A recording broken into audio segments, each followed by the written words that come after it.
All right, you guys, we are back. Up next, we have Stephen A. Smith, who went off on Peter Rosenberg for attacking him, and Shannon Sharpe gets exposed as well. Stephen A. has some of the funniest rants. I know some of his hot takes be like ridiculous, but like, yeah. Let's jump right into the video. Shout out to Chick Smooth for compiling it together. Stupid, Peter. You know better. In this instance, you're just full of shit. With the energy that people have behind the women's basketball national team, you would assume that the team wasn't already picked and the players and roster is not being moved. But that doesn't stop Peter Rosenberg and Stephen A. Smith to go at it based on their views. And low-key, the WNBA has never been this hot. Like, the mainstream sports pundits are all speaking on it. And I feel like a lot of them are getting like a crash course on the league because they haven't really covered it like that. Maybe other than probably like the playoffs. And honestly, women's college basketball has had eyes on them for like a minute now. And Stephen A. Smith calling Peter Rosenberg a liar. What's up, y'all? It's your man Talkless World reporting for the Chick Smooth channel. We got to talk about this. Interest in women's basketball is at an all-time high. Facts. Too bad, though, the interest is actually about the conversation around women's basketball, not the actual games. It's crazy because if people really wanted it to win, you would go and support them like physically. Go to the arenas. Go. The more revenue they generate, the higher the athletes get paid. You know, it goes hand in hand. A lot of the WNBA is subsidized by the NBA. They actually pay to like keep the WNBA afloat. But yeah, if they really buy the jerseys, go to the games. Like the first game of the season had like Kim Kardashian was there. Like I'm gonna say it was Meg there. I don't know, but it just was a who's who, and then it kind of dropped off after that. If you really want the league to win, you're gonna have to go support. So when the U.S. national team picked the players that was going to represent the U.S. in the Olympics, Stark rookie Caitlin Clark's absence made a lot of people question why she wasn't included. The two sides of the debate seem to be merit, while the other side is saying marketing and numbers. You can choose either or. The question is when the line... Man, we live in a day and age where attention, there's a market for attention, you know? You want eyes... You want eyes on whatever you're doing. That's how you generate cash, generate money. And it would have been dope to see her on there. If it's definitely like a merit-based thing, then I understand.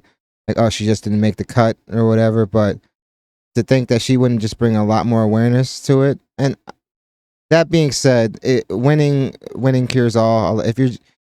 We have, especially for the Olympics, we have we're pretty good at like acting like we care about the sport, whether it's like soccer during like the World Cup or anything. If we're in international competition and we're in the finals, you'll be surprised that we'll support almost anything and we'll watch almost anything.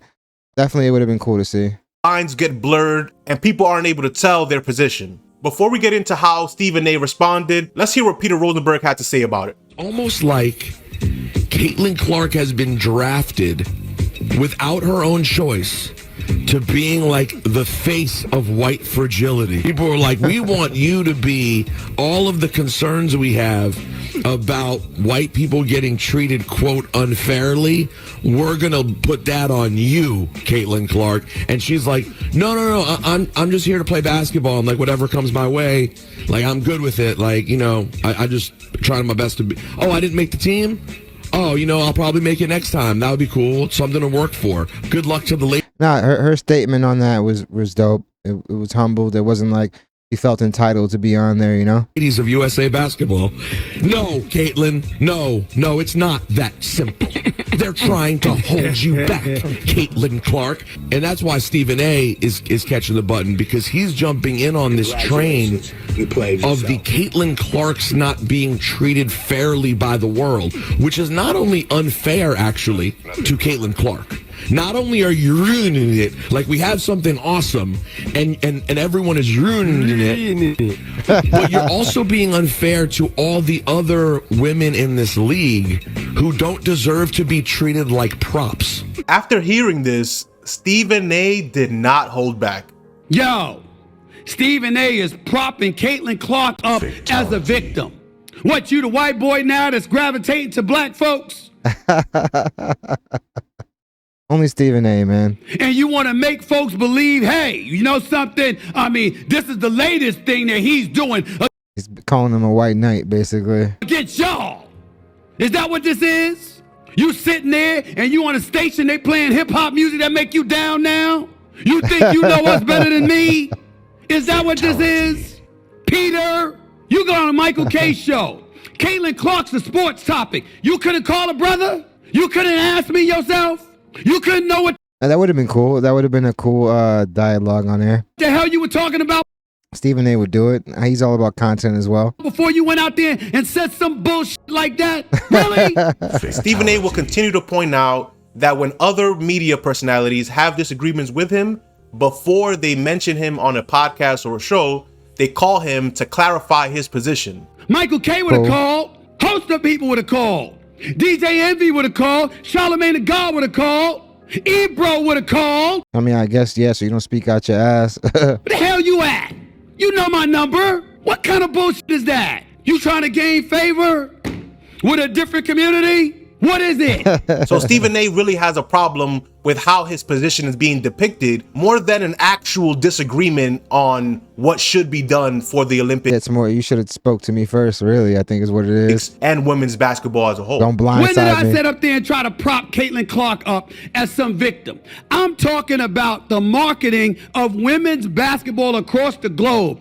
I'm making the case that marketing for women in this particular situation is more important than the merits. I agree. If Caitlin Clark had to be on the team for generate the revenue, man. Generate the revenue. It'll trickle down to the players. They'll have to. 12th man or woman, rather. So be it. Because it's good. Especially, yeah, that's what they argue in the players union and like the team and the team owners. They have like a CBA, collective bargaining agreement, where they pretty much negotiate like a percentage of how much they should go to payroll. And obviously the more revenue that's generated, the more money that would come their way.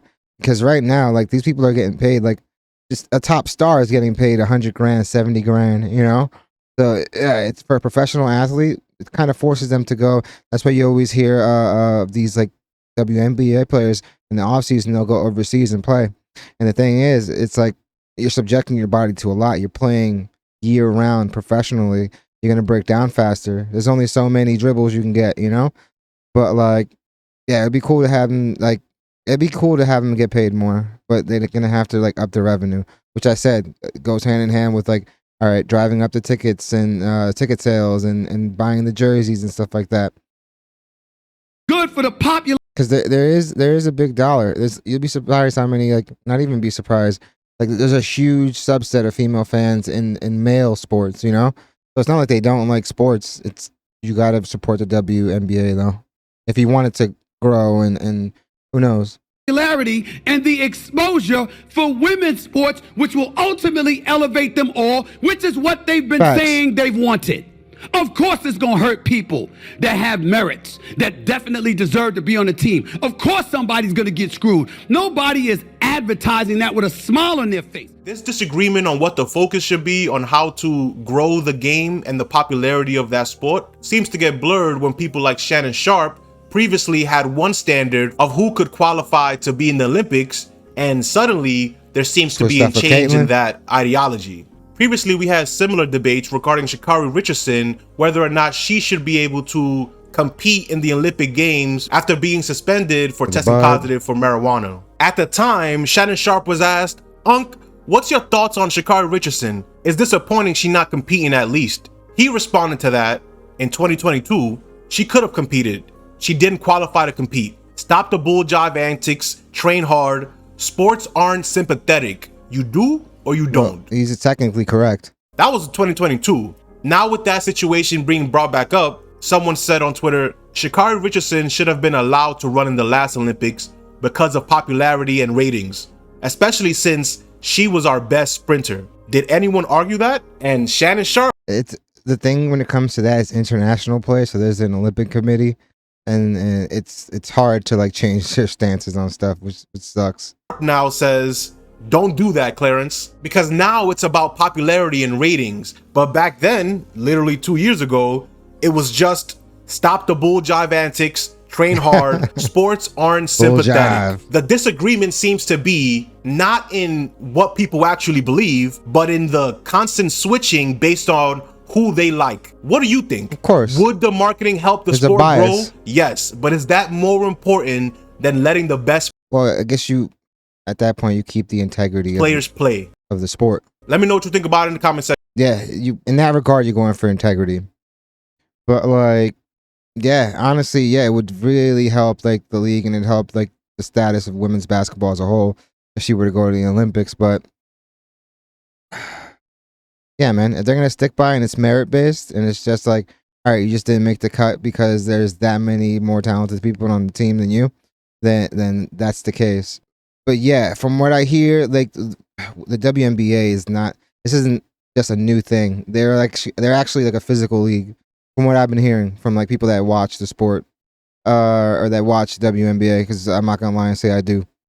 But like, yeah, they say it's like really physical, and it's been like that for a minute, and people aren't used to seeing that, you know. So I'm guessing when you see these shots, like that's I think what's getting people like caught off guard. It's a little jarring. But yeah, from what I hear, that's normal. Like they getting physical in the WNBA. But yeah, there's no doubt. There shouldn't be any doubt that Caitlin Clark is definitely like, she's a reason why there's a lot more eyes on there. And a lot of this was started by, I want to say, was it Asia Wilson, and definitely Angel Reese too. Them winning the championships and the way they did definitely brought a lot of eyes to begin with. And then you had a foe, in Caitlin Clark. So like, I mean, have you ever really heard the WNBA be talked about as much as that has been? Like, you got these heavyweight pundits speaking on it now. Something that's it really hasn't happened too much. The last WNBA players I remember are like Cheryl Swoops and Lisa Leslie, and then later on Diana Taurasi, who are long been retired, you know.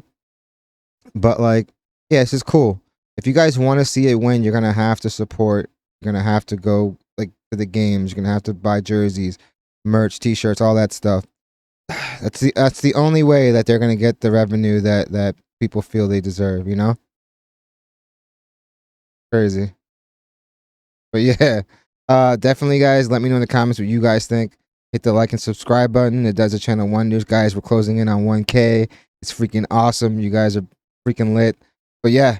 Hope you guys dug the video, and I hope to see you guys soon. Thank you guys so much.